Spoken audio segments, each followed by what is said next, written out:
नमस्कार दोस्तों, फीन दिशा पर आपका स्वागत है। आज मैं आपको एक ऐसी किताब की यात्रा पर लेकर चलने वाला हूं जो सिर्फ पैसे कमाने का तरीका नहीं बताती, बल्कि सोचने का तरीका बदल देती है। किताब का नाम है सिक्योरिटी एनालिसिस। वैल्यू इन्वेस्टिंग की दुनिया में इसे भगवद गीता कहा जाता है। जरा एक पल के लिए सोचिए, आप एक सुनसान सड़क पर खड़े हैं, चारों तरफ अंधेरा है और एक कार आपकी ओर आ रही है, तेज, बेताबी से भरी हुई। वो कार है शेयर बाजार, कभी धीमी, कभी तेज, कभी अचानक मुड़ जाने वाली। और हम उस बाजार के बीच खड़े लोग, कभी डरते हैं, कभी लालच में आते हैं और कभी बस समझ नहीं आता कि करना क्या है। बेंजामिन ग्राहम कहते हैं, मार्केट वो जगह नहीं जहां आप इमोशनली रिएक्ट करें, मार्केट वो जगह है जहां आप लॉजिकली एक्ट करें। और यहीं से शुरू होता है सिक्योरिटी एनालिसिस का असली जादू। तो चलिए गहरी सांस लेते हैं और इस लर्निंग जर्नी की पहली सीढ़ी चढ़ते हैं। वेलकम टू सिक्योरिटी एनालिसिस, जहां नंबर्स सिर्फ नंबर्स नहीं, बल्कि छिपे हुए सच की खिड़कियां है। Chapter 1, what is security analysis. चलिए अब हम इस किताब के सबसे पहले और सबसे बुनियादी सवाल पर आते हैं। सिक्योरिटी एनालिसिस आखिर है क्या? आप सोच रहे होंगे, क्या ये सिर्फ बैलेंस शीट पढ़ना है या फॉर्मूलाज भरने का खेल है? नहीं, असली बात इससे कहीं बड़ी है। सिक्योरिटी एनालिसिस वो कला है जिसके जरिए आप किसी भी इन्वेस्टमेंट का सच समझते हैं, उसके पीछे छुपी ताकत, कमजोरी, असली कीमत, सब कुछ। ये थोड़ा ऐसा है जैसे डॉक्टर सीटी स्कैन देखकर जान लेता है कि शरीर के अंदर क्या चल रहा है। हम भी वैसा ही करते हैं। हम कंपनीज, बॉन्ड्स, स्टॉक्स, इन सब का फाइनेंशियल सीटी स्कैन करते हैं। इन्वेस्टमेंट वर्सेस स्पेक्यूलेशन, दो रास्ते, दो दुनिया। अब जरा इस बात को बहुत सरल तरीके से समझते हैं। इन्वेस्टमेंट और स्पेक्यूलेशन, इन दोनों के बीच का फर्क वही है जो सोच समझकर उठाया गया कदम और अंधेरे में चलाया गया तीर के बीच होता है। इन्वेस्टमेंट तब होता है जब आपकी प्रिंसिपल सुरक्षित रहे, एडिक्वेट रिटर्न मिले और डिसीजन थोरोग एनालिसिस पर आधारित हो। मतलब पहले समझो फिर पैसा लगाओ। स्पेक्यूलेशन इसका उल्टा है। यहां रिटर्न नहीं, रोमांच चलता है, लॉजिक नहीं, प्रेडिक्शन चलता है और एनालिसिस नहीं, गेस चलता है। स्पेक्यूलेशन बुरा नहीं है, लेकिन वो तब खतरा बन जाता है जब हम उसे इन्वेस्टमेंट समझकर करते हैं। ग्राहम कहते हैं, जब तक आप ये नहीं समझेंगे कि आप इन्वेस्टमेंट कर रहे हैं या स्पेक्यूलेशन, तब तक आप दोनों में से किसी में भी सफल नहीं हो पाएंगे। मार्जिन ऑफ सेफ्टी, निवेशक की ढाल। अब आता है इस किताब का सबसे जरूरी कॉन्सेप्ट, मार्जिन ऑफ सेफ्टी। एक सरल उदाहरण लेते हैं। मान लीजिए आप एक पुल पार कर रहे हैं और पुल की क्षमता 10 टन है। क्या आप 10 टन वजन लेकर उस पर चलेंगे? नहीं ना, आप 6-7 टन लेकर चलेंगे, क्योंकि आप जानते हैं अनहोनी कभी भी हो सकती है। इन्वेस्टमेंट भी ऐसा ही है। कंपनी की वैल्यू चाहे 100 हो, आप उसे 70-80 पर खरीदते हैं। यही 30-20 का buffer he margin of safety है। यही बफर आपको बचाता है। मार्केट गिर जाए, अर्निंग्स फ्लक्चुएट हो जाए, कोई भी अनएक्सपेक्टेड इवेंट हो जाए, आपकी इन्वेस्टमेंट सुरक्षित रहती है। मार्जिन ऑफ सेफ्टी सिर्फ कैलकुलेशन नहीं, एक सोच है, एक माइंडसेट है कि रिस्क कम करो, रिटर्न अपने आप बढ़ेगा। Market as mister. मार्केट एक मजेदार कहानी। अब बेंजामिन ग्राहम आपको एक छोटी सी कहानी सुनाते हैं और ये कहानी पूरी इन्वेस्टिंग फिलॉसफी बदल देती है। वो कहते हैं कि मार्केट एक इंसान की तरह है जिसका नाम है मिस्टर मार्केट। मिस्टर मार्केट आपका बिजनेस पार्टनर है। हर सुबह वो आपके दरवाजे पर आता है और आपको कहता है, ये लो, आज मैं तुम्हारे बिजनेस का एक हिस्सा इतने दाम पर खरीदूंगा, या फिर अगर तुम चाहो तो अपना हिस्सा मुझे इतने दाम पर बेच दो। कभी कभी उसका मूड शानदार होता है। वो इतना एक्साइटेड होता है कि आपकी औकात से बहुत ज्यादा दाम बता देता है। कभी उदास होता है तो बिल्कुल बेकार दाम पर बेचने को तैयार। लेकिन ध्यान रहे, मिस्टर मार्केट आपका मालिक नहीं है, वो आपका नौकर है, आपकी सुविधा के लिए है। उसके मूड स्विंग्स डिसाइड नहीं करते कि आप क्या करेंगे, आपका एनालिसिस करता है। यही है इन्वेस्टिंग और स्पेकुलेशन की असली अलगाव रेखा। एनालिसिस का मीनिंग, असली काम क्या है, तो अब साफ हो जाता है। सिक्योरिटी एनालिसिस का असली मतलब है तथ्यों को समझना, नंबर्स के पीछे की कहानी पढ़ना, बिजनेस कितना मजबूत है ये जानना, कंपनी कितनी कमजोर स्थिति झेल सकती है ये मापना, और सबसे बढ़कर दाम, प्राइस और असली कीमत, इंट्रिंसिक वैल्यू की दूरी को समझना। जब दाम ज्यादा हो, पास, जब दाम कम हो, अपॉर्चुनिटी। बस इतना ही, सिंपल लेकिन पावरफुल। तो ये था सिक्योरिटी एनालिसिस का असली मीनिंग, इन्वेस्टमेंट और स्पेकुलेशन का फर्क, मार्जिन ऑफ सेफ्टी की ढाल और मिस्टर मार्केट की कहानी। अगले चैप्टर में हम एक कदम और आगे बढ़ेंगे। हम बात करेंगे इंट्रिंसिक वैल्यू की, कि किसी भी कंपनी की असली कीमत कैसे निकाली जाती है और क्यों मार्केट का करंट प्राइस हमेशा सच नहीं होता। चलिए आगे बढ़ते हैं। Chapter 2, intrinsic value versus market price. अब हम उस बिंदु पर पहुंच गए हैं जहां इन्वेस्टिंग असल में शुरू होती है, इंट्रिंसिक वैल्यू। ये शब्द आपने पहले भी सुना होगा, लेकिन आज हम इसे सिर्फ समझने नहीं बल्कि महसूस करने वाले हैं, क्योंकि इस कॉन्सेप्ट के बिना मार्केट की कोई भी प्राइस, कोई भी सिग्नल और कोई भी एक्साइटमेंट आपके लिए सिर्फ शोर, नॉइज रह जाती है। What is intrinsic value? A heart-to-heart explanation. देखिए, हर चीज की दो कीमत होती है, एक जो दुनिया देखती है, मार्केट प्राइस 2, और जो असल में होती है, इंट्रिंसिक वैल्यू। इंट्रिंसिक वैल्यू वो है जो कंपनी सच में कमाती है, सच में ओन करती है, सच में बना सकती है, और मार्केट प्राइस वो है जो लोग उस समय की इमोशंस में देने को तैयार है। अब जरा इमेजिन कीजिए, कोई पुरानी किताब जो आपको 50 रुपए की मिली, वही किताब किसी और के लिए 1000 रुपए की हो सकती है, क्योंकि उसे उसकी वैल्यू समझ आती है। मीनिंग, वैल्यू वही महसूस करता है जो देखने की क्षमता रखता है। इन्वेस्टर इसी क्षमता के साथ चलता है। मार्केट प्राइस एक मूड स्विंग। मार्केट प्राइस किसी स्टेबल ट्रूथ की तरह नहीं होती, ये हमेशा बदलती है, कभी डर में, कभी लालच में, कभी अफवाहों में, कभी हाइप में। मार्केट प्राइस कभी बहुत ऊंची हो जाती है जब लोगों को लगता है कि हर चीज सोना है, और कभी बहुत नीचे गिर जाती है जब लोग हर चीज में खतरा देखने लगते हैं। लेकिन इंट्रिंसिक वैल्यू इतनी जल्दी नहीं बदलती, क्योंकि वो फैक्ट्स पर बनी होती है, इमोशंस पर नहीं। A simple story to understand it. मान लीजिए एक छोटा सा फल का पेड़ है, वो हर साल फल देगा, कभी ज्यादा कभी कम, लेकिन देगा जरूर। ये उसका अर्निंग पावर है, यही इंट्रिंसिक वैल्यू है। अब मान लीजिए किसी दिन बाजार में अफवाह फैल जाए कि अरे पेड़ सूखने वाला है, लोग उसी पेड़ को आधे दाम में बेचने लगेंगे, पर पेड़ वो अपनी जगह खड़ा है, शांत, मजबूत, और अगले साल भी फल देने वाला। यही फर्क है इंट्रिंसिक वैल्यू और मार्केट प्राइस के बीच। प्राइस झूठ बोल सकता है, पर वैल्यू नहीं। Why intrinsic value is the investor's compass? Investing का असली खेल प्राइस बढ़ेगी या गिरेगी ये नहीं है। असली खेल ये है, क्या मैं इस प्राइस पर इस वैल्यू को खरीदने के लिए तैयार हूं? प्राइस में mislead you, but value guides you. हर समय अगर कंपनी की इंट्रिंसिक वैल्यू 100 रुपए है और मार्केट प्राइस 60 रुपए, तो मार्केट आपको गिफ्ट दे रहा है, ये मौका है। अगर प्राइस 180 रुपए है तो मार्केट आपको टेस्ट कर रहा है, ये ट्रैप है। इन्वेस्टर्स अवसर का इंतजार करते हैं, स्पेक्युलेटर्स एक्साइटमेंट का। इंट्रिंसिक वैल्यू निकालने का तरीका सिंपल, नो फॉर्मूला। इस किताब में ग्राहम कहते हैं, इंट्रिंसिक वैल्यू कोई फिक्स्ड नंबर नहीं होता, ये एक रेंज होती है, एक सेफ अंदाजा। कैसे?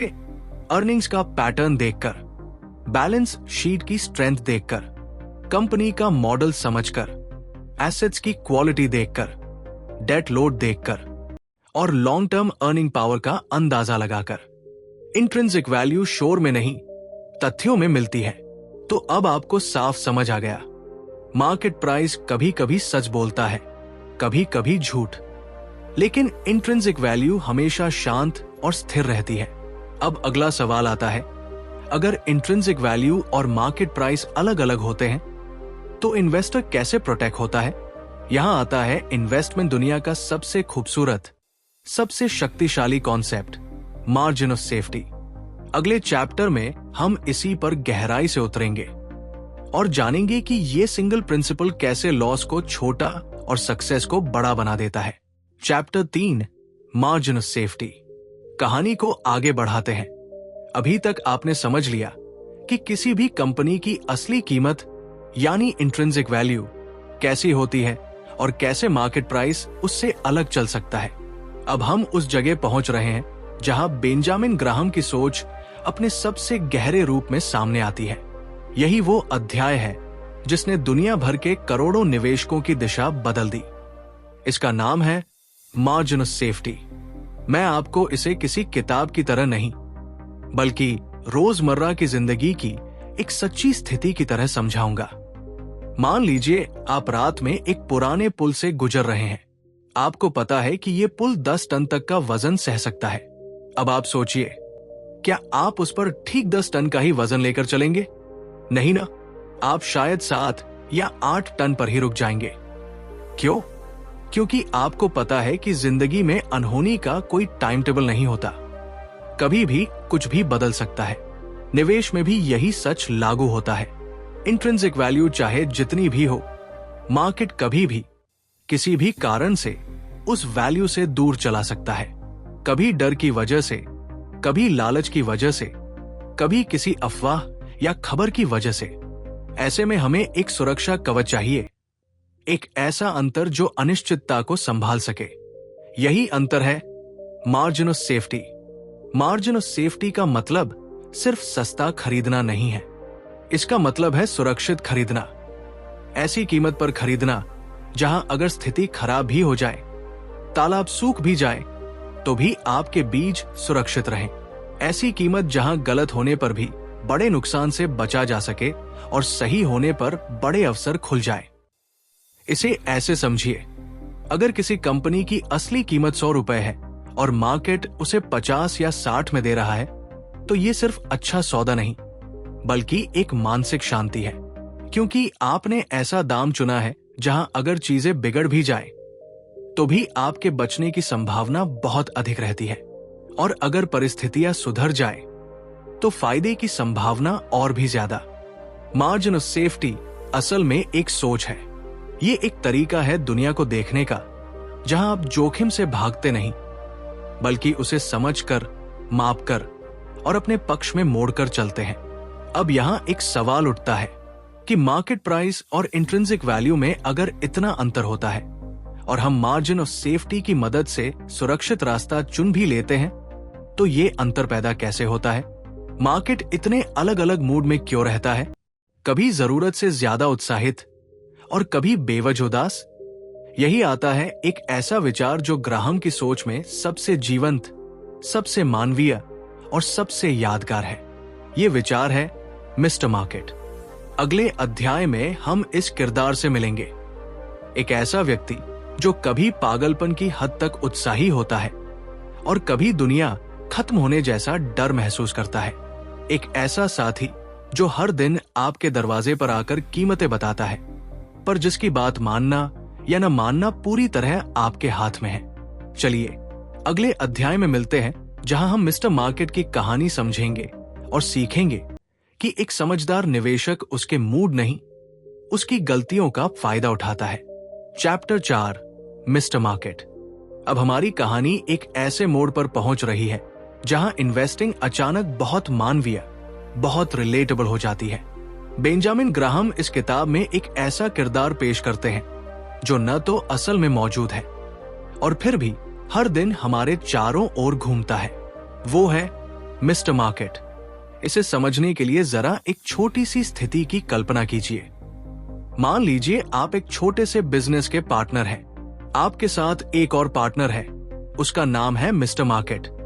अब ये जनाब बड़े अजीब स्वभाव के हैं। हर सुबह बिना चूके, बड़े ही उत्साह या बड़े ही डर के साथ आपके दरवाजे पर दस्तक देते हैं और कहते हैं, मैं आज इस बिजनेस का तुम्हारा हिस्सा इस कीमत पर खरीदने को तैयार हूं, और अगर तुम चाहो तो मैं अपना हिस्सा भी तुम्हें इसी कीमत पर बेच दूंगा।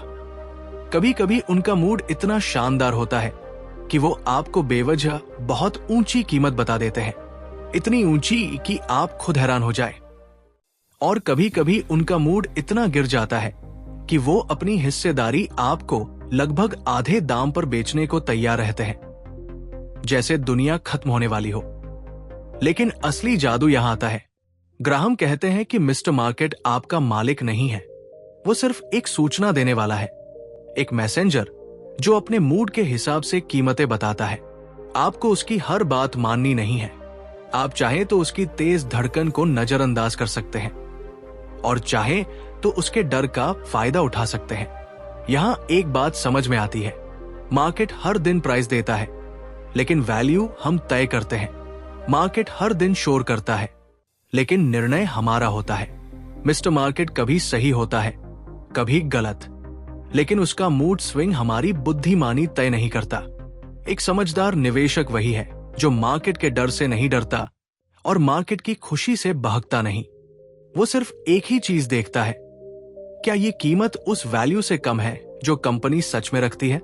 अगर हां, तो मिस्टर मार्केट का धन्यवाद। अगर नहीं, तो फिर आज नहीं। सीधे, साधारण, शांत शब्दों में अब एक सवाल उभरता है। Intrinsic value, market price, margin of safety और मिस्टर मार्केट के मूड स्विंग्स को समझने के बाद हम असल में किस तरह तय करें कि कोई कंपनी अच्छी है या नहीं? कहां से शुरू करें? कौन सी जानकारी महत्वपूर्ण है और कौन सी सिर्फ शोर? यहां से शुरू होती है असली कला। किसी कंपनी के अंदर झांककर उसकी फाइनेंशियल ताकत को समझने की कला। यही आता है अगला अध्याय, बैलेंस शीट एनालिसिस। यानी किसी कंपनी की असली हालत उसकी किताबों के पन्नों में कैसे दिखाई देती है। अगले अध्याय में हम इस दरवाजे को खोलेंगे और देखेंगे कि एक इन्वेस्टर नंबर्स के ढेर में से सच्चाई कैसे पहचानता है। Chapter 5, balance sheet. चलिए अब हम कहानी को उस जगह ले चलते हैं जहां असली जांच शुरू होती है। यहां से इन्वेस्टर सिर्फ बाजार में खड़ा व्यक्ति नहीं रहता, वो एक जासूस बन जाता है जो कंपनी की दीवारों के पीछे छिपी सच्चाइयों को पढ़ता है। मैं आपको इसे किताब की तरह नहीं, एक घटना की तरह सुनाता हूं। कल्पना कीजिए, आप और मैं एक पुराने शांत ऑफिस रूम में बैठे हैं। सामने एक मोटी सी फाइल रखी है।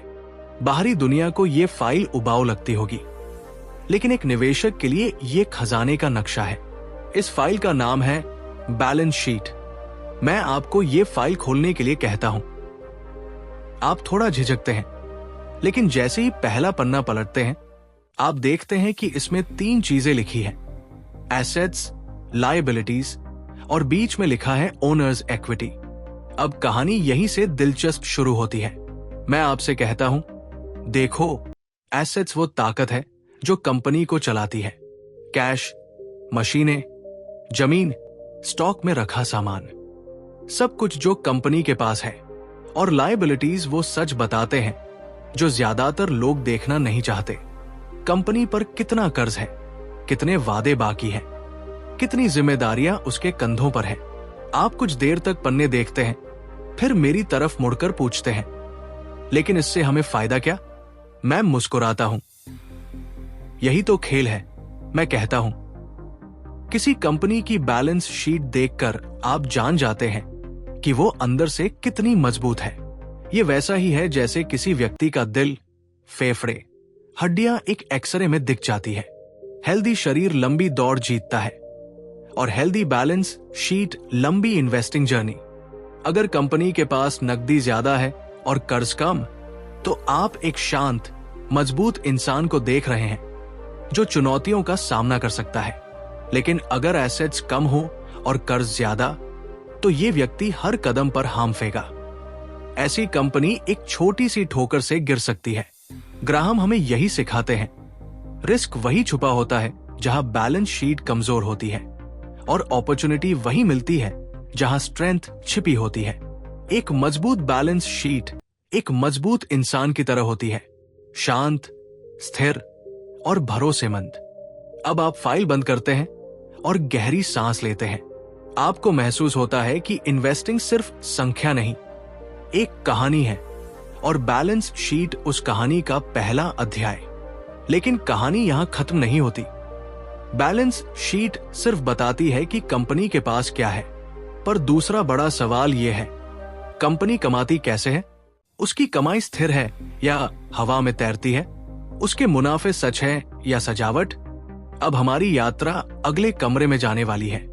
वहां एक नई फाइल रखी है, इनकम स्टेटमेंट। यही पता चलता है कि कंपनी की असली कमाई कैसी है, कहां से आती है और कितनी भरोसेमंद है। आइए अगला अध्याय यहीं से शुरू करेंगे। Chapter 6, income statement analysis, story telling style, smooth flow, powerful narrative.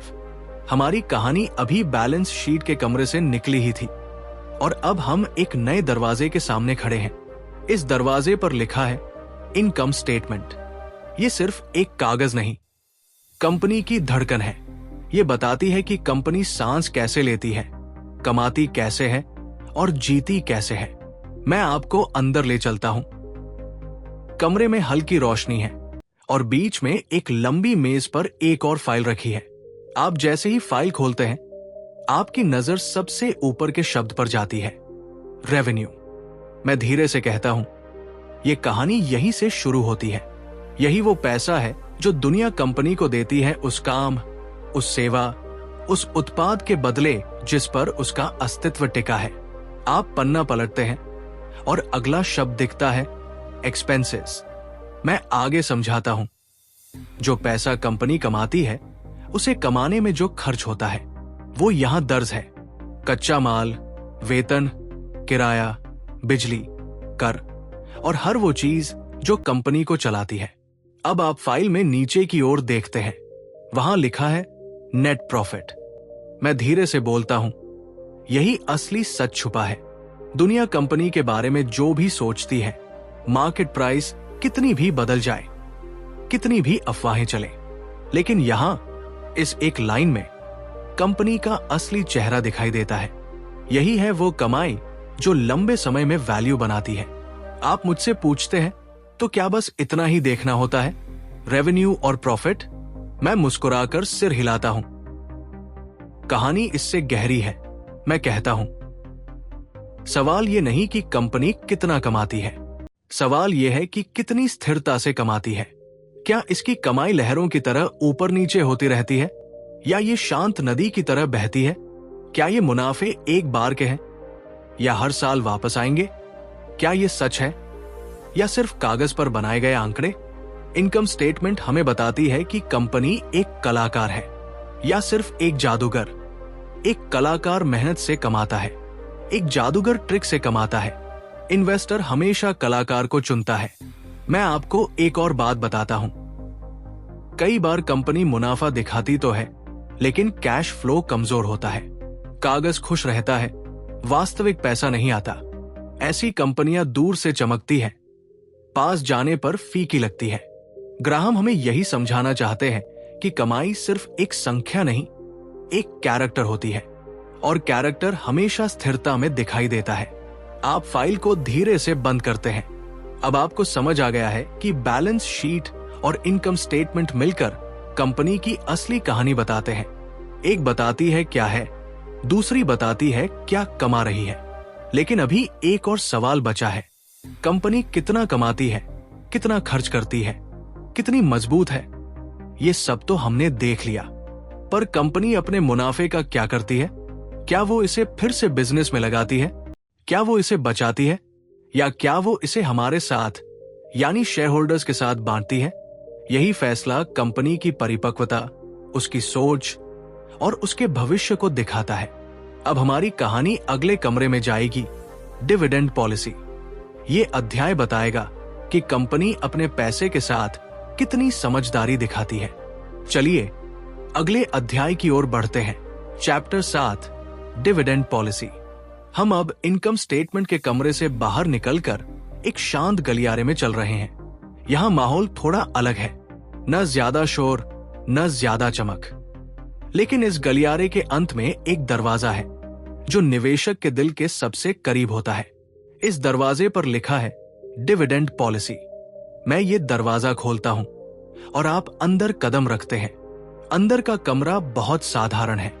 कोई ग्राफ नहीं, कोई मोटीफाई नहीं, बस एक छोटी सी मेज और उस पर रखा एक सवाल। कंपनी अपने कमाए हुए पैसे के साथ क्या करती है? यही सवाल पूरे कमरे की आत्मा है।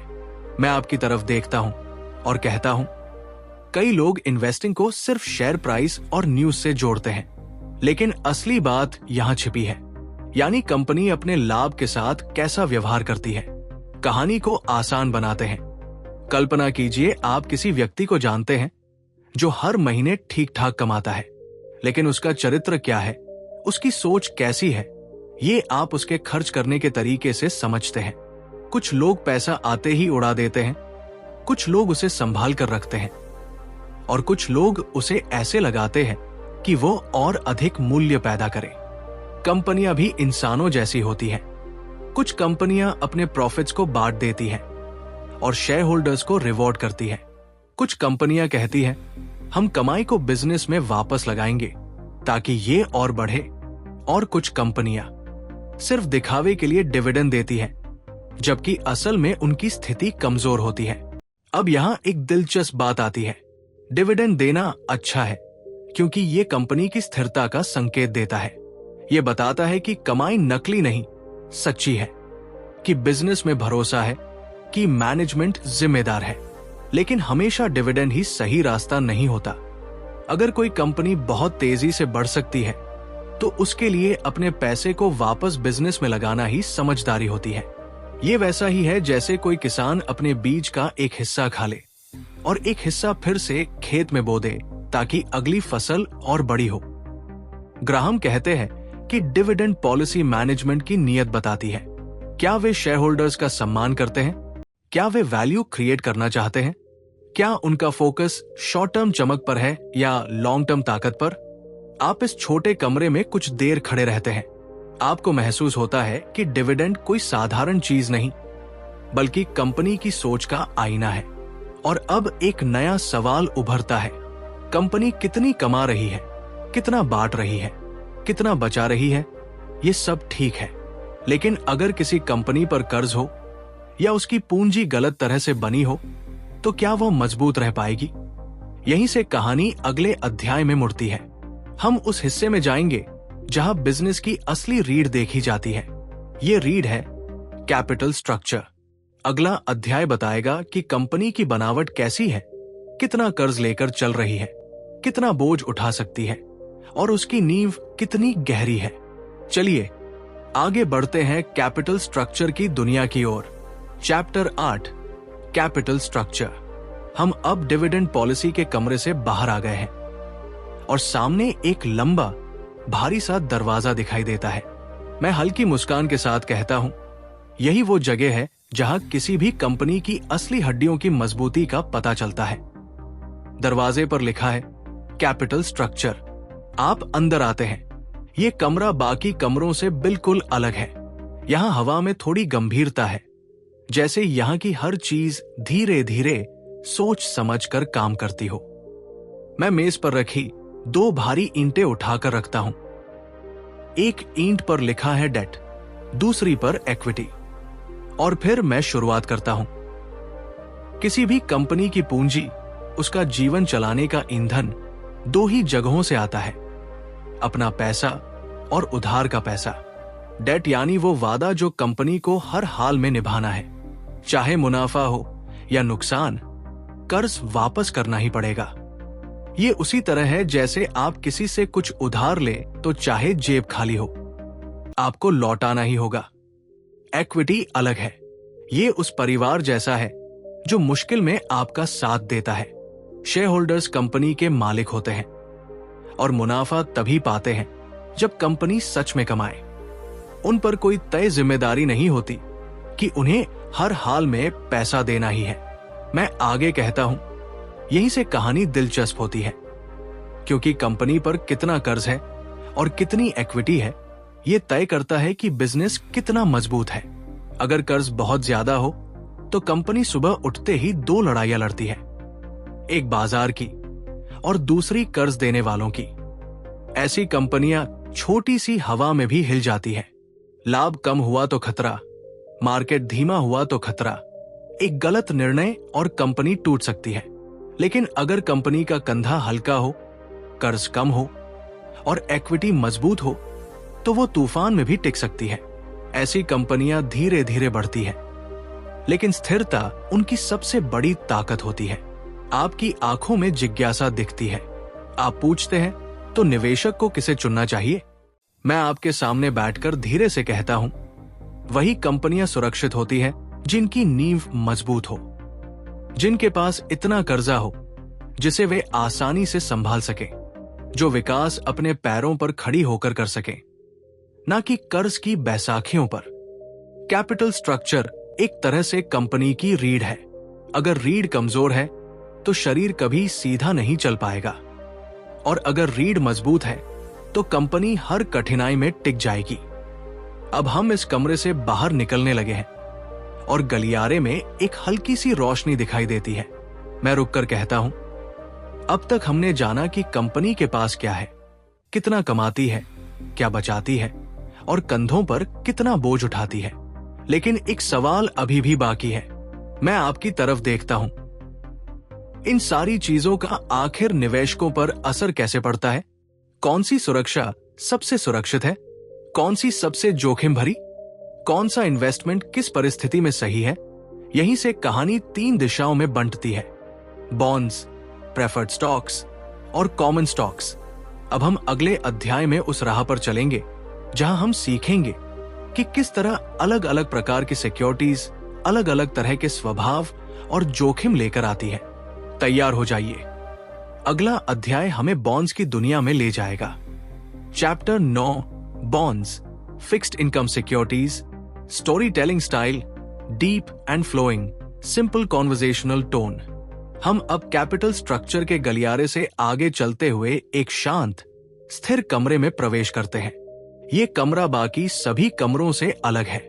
यहां न कोई हलचल है, न कोई शोर, सिर्फ एक तरह की स्थिरता महसूस होती है, जैसे यहां समय थोड़ा धीमा चलता हो। इस कमरे का नाम है बॉन्ड्स। मैं आपको बैठने का इशारा करता हूं और धीरे से कहता हूं, अगर बैलेंस शीट कंपनी का शरीर है, इनकम स्टेटमेंट उसकी धड़कन, तो बॉन्ड्स उसकी जिम्मेदारियां हैं, वो वादे जो कंपनी ने दुनिया से किए हैं। अब कल्पना कीजिए, आप किसी को पैसा उधार देते हैं। आप उसे कहते हैं, देखो मैं तुम्हें यह राशि दे रहा हूं और बदले में तुम मुझे हर साल थोड़ा थोड़ा ब्याज दोगे और एक तय तारीख को सारी रकम वापस करोगे। यही बॉन्ड है, बिल्कुल सरल, न कोई उतार चढ़ाव, न कोई रोमांच, एक वादा, एक ब्याज और एक तारीख। लेकिन कहानी यहां रोचक होती है। ग्राहम कहते हैं कि बॉन्ड्स किसी भी कंपनी की फाइनेंशियल इंटेग्रिटी की असली परीक्षा लेते हैं, क्योंकि बॉन्ड होल्डर्स को पैसा देना ही देना है। ये कोई विकल्प नहीं, ये बाध्यता है। आप पूछते हैं, तो क्या बॉन्ड सुरक्षित होते हैं? मैं धीरे से सिर हिलाता हूं। सुरक्षित तब होते हैं जब कंपनी मजबूत हो, लेकिन सबसे पहले टूटते भी यही है जब कंपनी कमजोर पड़ती है, क्योंकि बॉन्ड एक संवेदनशील रिश्ता है। इनके पीछे की सुरक्षा कंपनी की कमाई, उसका कैश फ्लो, उसके एसेट्स की क्वालिटी, इन सब पर टिकी रहती है। कंपनी के जीवन में हल्की सी भी कंपी, हल्का सा भी झटका आया तो बॉन्ड सबसे पहले संकेत देते हैं कि कुछ गड़बड़ है। इसीलिए ग्राहम हमें सिखाते हैं कि अच्छा बॉन्ड इन्वेस्टर किसी कहानी पर भरोसा नहीं करता, सिर्फ तथ्यों पर करता है। वो देखता है कि कंपनी कितनी कमाती है, कितना खर्च करती है और उसके पास कितना बफर है अपने वादे निभाने के लिए। यहां मैं एक छोटी सी कहानी सुनाता हूं। मान लीजिए आप एक गांव में रहते हैं और किसी व्यक्ति को पैसे उधार देने वाले हैं। गांव में उसकी प्रतिष्ठा अच्छी है, कमाता भी ठीक है और उसके ऊपर ज्यादा कर्ज नहीं है। आप सोचते हैं, हाँ, ये व्यक्ति वापस देगा, इस पर भरोसा किया जा सकता है। लेकिन अगर यही व्यक्ति पहले से कई लोगों से उधार ले चुका हो, कमाई अनिश्चित हो और जिम्मेदारियां ज्यादा, तो आप एक कदम पीछे हटेंगे। यही फर्क बॉन्ड्स में होता है। बॉन्ड्स रोमांच के लिए नहीं होते, ये सुरक्षा के लिए होते हैं। ये उन निवेशकों के लिए होते हैं जो स्थिर आय चाहते हैं और जोखिम कम रखना चाहते हैं। अब आप खामोशी से कमरे को देखते हैं। ये कमरा स्थिरता का है, पर उसी स्थिरता में छुपा है कंपनी का हाले दिल। आप मेरे तरफ देखते हैं और पूछते हैं, क्या सारी सिक्योरिटीज इसी तरह काम करती हैं? मैं हल्की मुस्कान देता हूं, नहीं, कुछ सिक्योरिटीज बॉन्ड जितनी स्थिर नहीं होती। कुछ उनके बीच में अटक जाती है, न इक्विटी की तरह मालिकाना हक, न बॉन्ड की तरह सुरक्षा। सबसे जटिल, सबसे जोखिम भरी और कई निवेशकों के लिए सबसे गलत समझी जाने वाली निवेश श्रेणी है। मैं रुकता हूं, आपकी दिलचस्पी बढ़ती है और मैं कहता हूं, प्रेफर्ड स्टॉक्स। अगला अध्याय हमें उसी अनोखी आधी अधूरी दुनिया में ले जाएगा जहां सुरक्षा भी है और धोखा भी। Chapter 10, preferred stocks, story telling style, deep and flowing, natural ending with CTA। हम अब बॉन्ड्स के कमरे से निकलकर एक अजीब सी जगह में प्रवेश करते हैं। ये कमरा न पूरी तरह स्थिर है, न पूरी तरह हलचल भरा। ये बीच में अटका हुआ है, जैसे दो दुनियाओं के किनारे पर खड़ा हो। दरवाजे पर लिखा है, प्रेफर्ड स्टॉक्स। मैं आपके साथ अंदर आता हूं और कहता हूं, ये वो जगह है जहां कई निवेशक भ्रम में पड़ जाते हैं, क्योंकि नाम बड़ा आकर्षक लगता है। प्रेफर्ड, जैसे कुछ खास हो, कुछ बेहतर हो, कुछ सुरक्षित हो। लेकिन कहानी उतनी सरल नहीं है। मैं आपको एक मेज की ओर ले जाता हूं जहां 2 दिए रखे हैं। एक तेज रोशनी देता है, ये कॉमन स्टॉक है। दूसरा धीमी, नरम रोशनी देता है, ये बॉन्ड है। और प्रेफर्ड स्टॉक, ये दोनों के बीच टिमटिमाता हुआ छोटा दिया है। ना पूरी सुरक्षा, ना पूरा मालिकाना हक। मैं समझाता हूं, प्रेफर्ड स्टॉक की सबसे बड़ी मुश्किल यह है कि यह सुरक्षा देने का वादा करता है, पर संकट आते ही सबसे पहले फिसल जाता है। ब्याज जैसा डिविडेंड चाहता है, पर बिना किसी गारंटी के। ओनरशिप की तरह स्टेटस चाहता है, पर वोटिंग अधिकार नहीं देता। यानी ये ऐसा निवेश है जिसे ग्राहम अक्सर एक कमजोर पुल कहते हैं, जो 2 किनारों को जोड़ने की कोशिश तो करता है, पर किसी भी तरफ पूरा भार नहीं उठा पाता। आप धीरे धीरे समझने लगते हैं कि क्यों प्रेफर्ड स्टॉक्स इतने खतरनाक हो सकते हैं। अच्छे दिनों में ये ठीक लगता है, पर बुरे दिनों में न ये बॉन्ड की तरह सुरक्षित होता है, न शेयर की तरह ऊपर जाने की क्षमता रखता है। ये एक ऐसा रास्ता है जहां कई निवेशक फंस जाते हैं, क्योंकि उन्हें लगता है कि ये दोनों दुनियाओं का फायदा देगा। लेकिन असल में ये दोनों दुनियाओं की कमजोरियां लिए चलता है। ग्राहम हमें यही चेतावनी देते हैं। प्रेफर्ड स्टॉक्स वो जगह है जहां समझदार निवेशक सिर्फ वही कदम रखता है जब मजबूरी, अनुभव और गहरी समझ साथ हो। आप कमरे से बाहर निकलते हुए महसूस करते हैं कि अब इन्वेस्टिंग का पूरा ढांचा आपके सामने साफ दिखने लगा है। Balance sheet, income statement, dividend policy, capital structure, bonds, preferred stocks, ये सब अब किसी उबाऊ किताब के शब्द नहीं रहे। ये अब कहानी के किरदार बन चुके हैं। ऐसे किरदार जिनकी भाषा आप समझने लगे हैं।